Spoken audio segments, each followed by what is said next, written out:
It has been 1,000 days.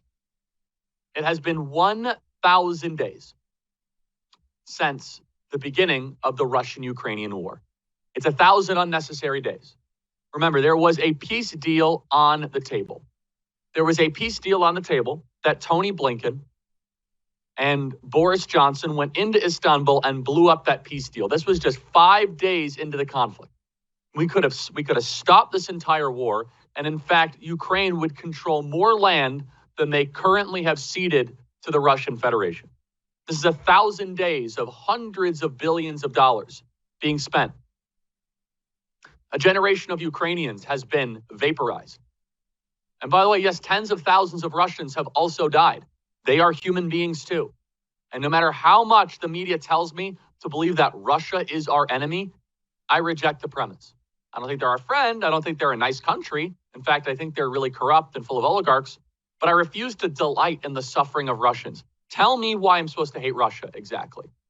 Don Bacon, who I'm glad he won his seat, to be honest, in Omaha, has this outrageous new clip, and we should find it, where he says Donald Trump lacks moral clarity on the Russian-Ukrainian war. I'm going to ask Don Bacon, both privately and publicly, tell me how many people in Nebraska have died because of Russians? How many people in Nebraska have been killed because of Russians? I could find you thousands of people that have died because of the cartels. I could find you hundreds of people that have died in Nebraska because of drug overdoses. I could find you dozens of people that have died in Nebraska, Iowa, Minnesota because of illegal crime. So the entire machinery of Washington, D.C. is heavily invested in continuing this Russian-Ukrainian war for 1,000 days. At the outset of the Ukrainian war, this show, even though I have to say the emails have changed on this conflict. When we first took a moral stance against American involvement in the Russian-Ukrainian war, I'd say that 90% of our audience was in favor of Zelensky. Now that has changed, obviously. But at the outset, we on this program recognized how deadly our involvement was. We said it was a mistake. And we keep on asking the question, and I would love an answer from somebody without insulting, smear, or slander. Why is Russia our enemy? So please, and speak slowly because I might not understand. Why should we be at war against Russia? What have they done to us? Okay, not a good country. They don't embrace free speech. Putin is an oligarch. They have corrupted elections. Totally agree with all that. I'm not saying it sarcastically. Why are they an enemy worthy of getting closer and closer to nuclear war? So Russia literally has thousands of nuclear weapons, more than we do. A mistake at this conflict, an accidental escalation, could blow up the entire planet. And breaking today, on the 1,000th day of the Russian-Ukrainian war, it's hard to even put into words how reckless, how irresponsible our ruling class is.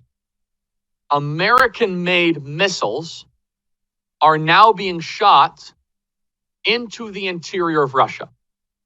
Now, I want you to imagine how America would respond if the cartels on the southern border were shooting in Russian missiles into America. These people, I'm going to put this as crisply as I can. The American left would rather see the world burn and blow up the world than give up power. They are handing Donald Trump potentially nuclear war.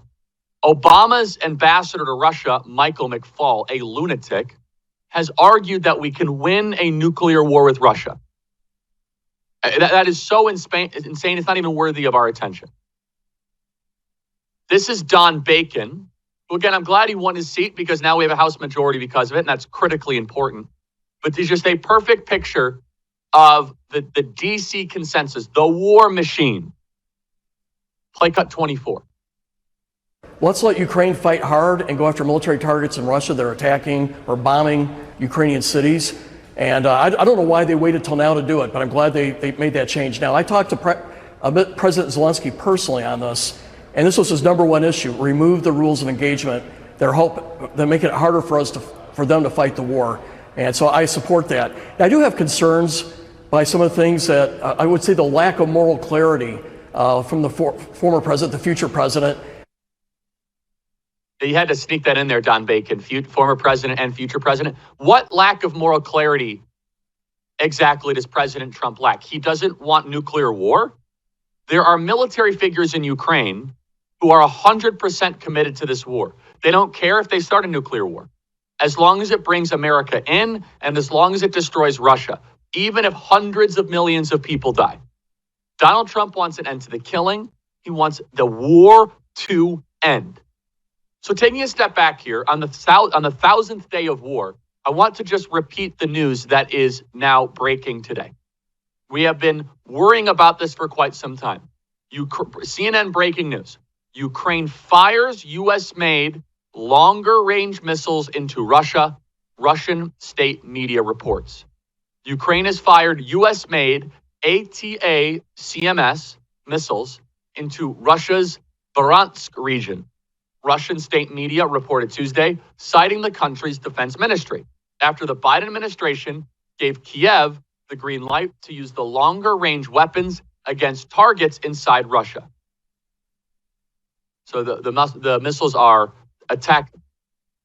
So most of the missiles were shot down, but now American-made weaponry is being used as an offensive war into the interior of Russia. Do we want a hot war with Russia? Are we already in a hot war with Russia? Do we want to get closer to a nuclear war? Is their plan to hand this unspeakable mess to Donald Trump? And why now? The only explanation could be that this bipartisan group of war worshipers want to screw up the Donald Trump presidency so much, they would rather watch the world burn than give up power. They would rather watch the entire civilization be cratered because they think the civilization is already gone because they think Donald Trump is. This is so irresponsible. And I bet Donald Trump is going to get on the phone right now with Zelensky and Putin saying, I'm the president in however many days. I'm the president in 2 months, in 62 days. Knock this off. President Trump's moral clarity on this war is one of the reasons why he won the election. The American people did not vote for a warmonger. If they did, they would have voted for Liz Cheney and Kamala Harris. And now Vladimir Putin is changing his nuclear doctrine in response to missiles being fired into the interior of Russia. An open invite here before I get to one of my partners. Can a single representative who thinks this is a good idea come on the Charlie Kirk show? Can you guys defend your ideas? Of course not, because you're like college leftists. You guys run away and call each other names, call people names when you disagree. But hey, it's just nuclear war, right? President Trump wants resolution and peace between Russia and Ukraine. And it reminds me, the people who are pushing for the Russian-Ukrainian war to escalate, it reminds me of all these people I debate on college campuses where there's no depth. And again, this is an open invite. Adam Kinzinger, you're welcome on this program. I will give you uninterrupted time to tell me why Russia is an enemy, why we should be firing missiles into the interior of Russia, why we should be fighting Russia, why we should be funding it. Meanwhile, our southern border is wide open. Explain to me in clear moral terms why this is a good idea.